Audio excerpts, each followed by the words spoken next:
Selamat sore Kak, saya mewakili dari kelompok saya mengenai tentang penyakit polio. Penyakit polio itu seperti apa sih menurut Kakak? Saya sih penyakit polio itu kayak masalah kesehatan tubuh yang disebabkan oleh virus.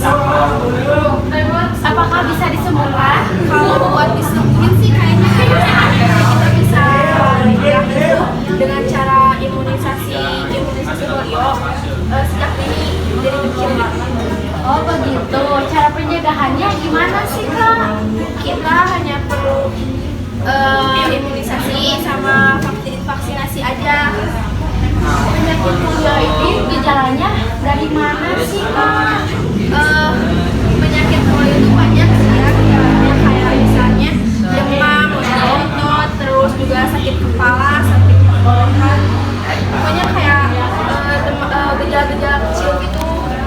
Penyebab dari penyakit polio itu apa ya? Kalau menurut saya virus polio itu disebabkan oleh virus yang menyebar melalui kontak dengan feses penderita polio, juga mengonsumsi makanan dan minuman yang lelah terkontaminasi virus polio. Oleh karena itu guys, penyakit polio itu tidak bisa disembuhkan. Dan dari itu, marilah kita vaksin. Oke Kak, sekian ya. Terima kasih mengenai atas informasi tentang penyakit polionya. Makasih ya Kak telah meluangkan waktunya. Semoga Kakak bahagia selalu. Ya guys, terima kasih dari kita semua. Wassalamualaikum warahmatullahi wabarakatuh. Selamat malam Kak. Malam juga. Saya mewakili dari kelompok saya akan menanyakan tentang informasi penyakit hepatitis. Penyakit hepatitis itu menurut Kakak apa ya? Nah, hepatitis kalau menurut aku itu peradangan hati atau liver. Penyebab dari hepatitis menurut Kakak apa aja ya?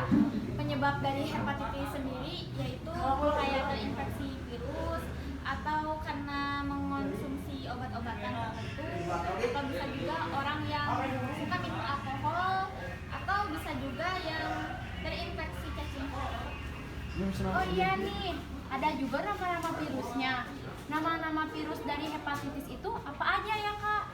Kalau nama virus hepatitis itu biasanya sesuai alfabetnya ya, karena ada misalnya hepatitis A, berarti nama virusnya itu HAV. Kalau hepatitis B yaitu HBV. Nah, yang kayak gitu aja sesuai alfabet. Kalau dari obat sendiri nih ya Kak, penyebab dari hepatitis itu apa ya? Nah, kalau dari obat-obat yang menyebabkan hepatitis itu biasanya obat kanker atau obat paru-paru, obat kolesterol, atau bisa juga yang orang yang mengkonsumsi obat tapi sesuai batas normal. Nah, itu bisa menyebabkan hepatitis toksik. Perbedaan hepatitis menurut Kakak apa aja sih? Maksudnya beda-bedanya gitu. Iya, yang beda-bedanya kenapa gitu? Kalau hepatitis A itu biasanya disebabkan oleh kotoran. Jadi bukan kotoran sih, maksudnya kayak orang yang udah terinfeksi nih. Terus jadi kotorannya itu bisa menyebabkan hepatitis gitu karena udah terinfeksi juga. Nah, biasanya disebabkan karena sanitasi yang buruk. Berikut tadi itu yang hepatitis A. Kalau dari hepatitis B itu biasanya dari paparan air darah atau biasanya air mani. Jadi dari cairan-cairan tubuh lah yang bisa menyebabkan hepatitis itu. Kalau hepatitis C melalui apa ya namanya tuh, paparan darah juga sih, kayak terinjeksi darahnya gitu, atau bisa juga kayak dari kegiatan seksual, tapi itu jarang sih.